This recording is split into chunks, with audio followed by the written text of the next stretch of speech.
Mən indi vətəndaşlara daim müraciət edirəm ki, ictimai nəzarət haqqında yavaş gedir bu proses, yavaş, hələ öyrəşməmişik. Hələ hesab edirik ki, bəli, orada hansısa icra başçısı bir ağadır, xandır, istədiyini elə bilər, insanları qul kimi işlədə bilər, insanlar da buna dözməlidirlər. Deyirəm ki, verin bu məlumatı, göndərin məktubları. İndi prezident administrasiyasında tam başqa bir vəziyyət var. O məktubları əvvəllər gizlədirdilər bəziləri. Əvvəllər kimdən ki şikayət edirlər, ona göndərirdilər. O da sonra həmən o şikayətçini əzirdi orada. İndi buna son qoyulur, düzdür, vaxt lazımdır.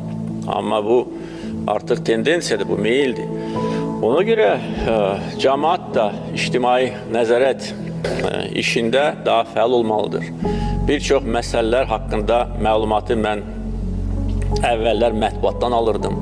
Mənə çatmırdı, gizlədirdilər. Bu böyük çətinliklər yaradırdı.